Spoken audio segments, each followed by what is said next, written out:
Hey guys, CJ here. I play death metal and I'm in Augurium.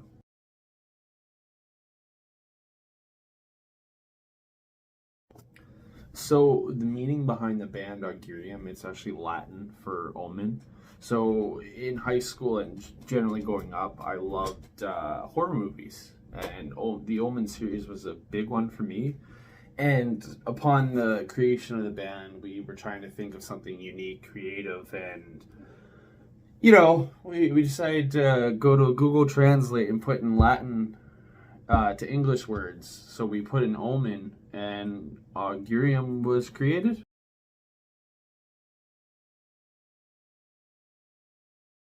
So Unearthly Will was honestly is a testament to hardship for each individual in the band. Like we started writing that album in, I believe, January of 2021 is when the very bare bone aspect of what became Unearthly Will was created. Um, it it was a long, grueling process. It took us approximately 2.5 years to actually finish the album, and it was all done remotely. It was completely remote. Like we physically were not in the same room with any of the band members for the duration of the process.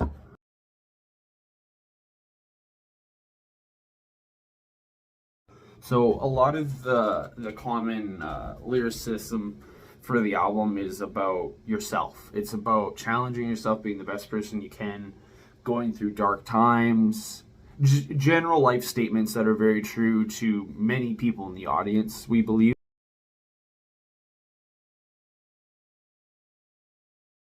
So the album art was actually created by Mark Erskine. We actually our first release, Omen, he did that art as well. So it's we've had a relationship with him in the past, and so have other members of the band in their other projects. So that art, initially the idea was to have a very dark aura around the art, and we always kept going back to this idea of some menacing creature in the background that's just looming over a city or people in general. And it kind of went like HP Lovecraft in the direction it went, and it turned out beautifully. We're very happy with it.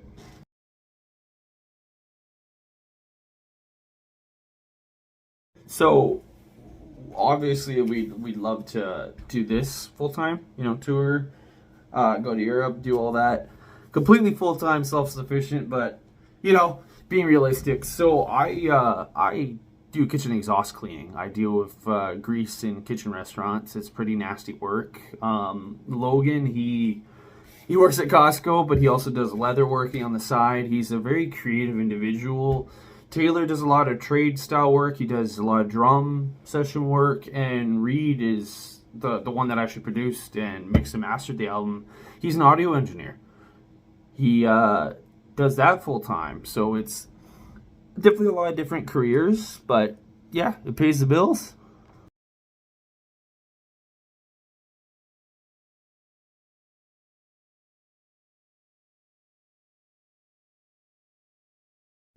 So I think for this band specifically, the biggest obstacle is finding like-minded individuals that not only gel really well with the how the band works, but also commitment, right? Like everyone's got their own take on music, on how they write, on how they want to do things, right? They have different goals, and that's been a big one over the last 8.5 years, is finding the right people. Like every member that's been in this group has helped pave the way to where we are now. So I'm very grateful for that. But that's always been the biggest struggle, is finding the people to do it with.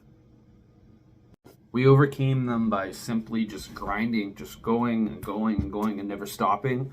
Like we did have a road bump back in 2019 where there was nothing left. It was taking a huge toll on our mental health, and there was, I think it was 2 years, 3 years where we didn't do anything, and then we just like spawned out of nowhere, and we're back with a vengeance, and it's great.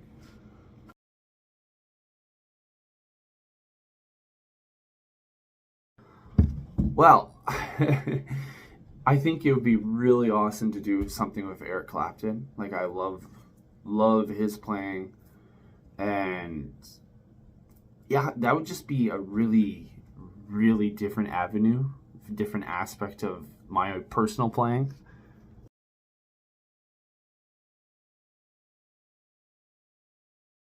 So for myself, the evolution of heavy metal in general has changed a lot since I first became into this.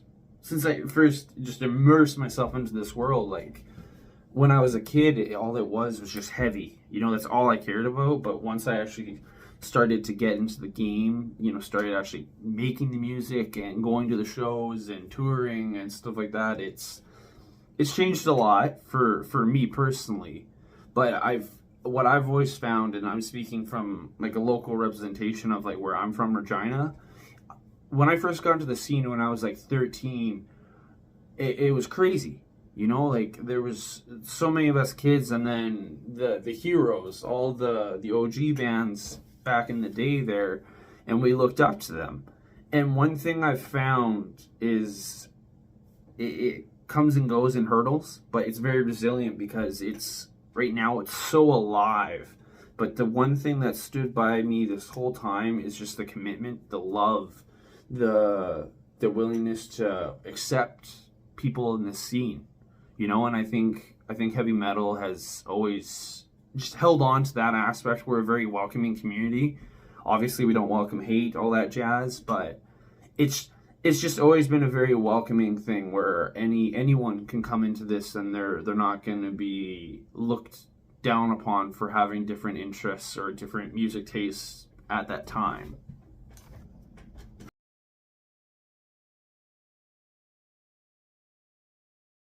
So rapid fire section, you know, blast beat shredding. Personally for me, it's guitar shredding, and yeah, I mean, I'm a guitar player. I'm not a drummer. So guitar shredding all the way. I personally like vinyl over CD because, like, not only do you get this big, well, it's like a little painting, you know. Not to mention the music's in there. Like just the process that goes into making vinyl, and it's just phenomenal, absolutely phenomenal. Now, I I unfortunately have gotten older, so I can't mosh as much as I'd like. Like I've messed my ankle up so many times in so many different pits that I'm very selective. Like it's got to be like my favorite band or a band I'm heavily into to mosh. And crowd surfing's great. So like for me, it's neither of the two. It's headbanging, windmilling, headbanging. That is my shit, and I fucking love it. Pardon my French.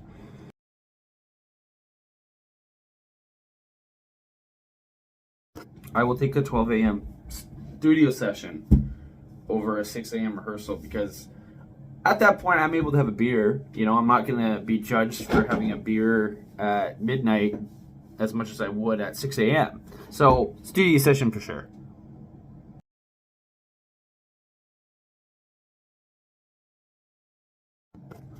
I mean, I have many guilty pleasure songs, but I don't consider them guilty pleasure because I don't care. I love it. But, like, My Heart Will Go On by Celine Dion, Somebody Else by 1975, God, the Phantom of the Opera soundtrack. You know, there's so many.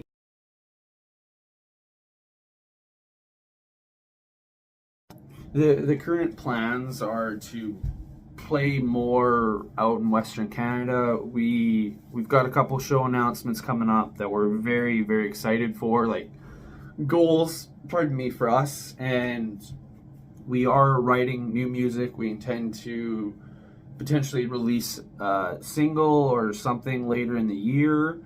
We're just gonna keep grinding as we always have. Thanks for your time.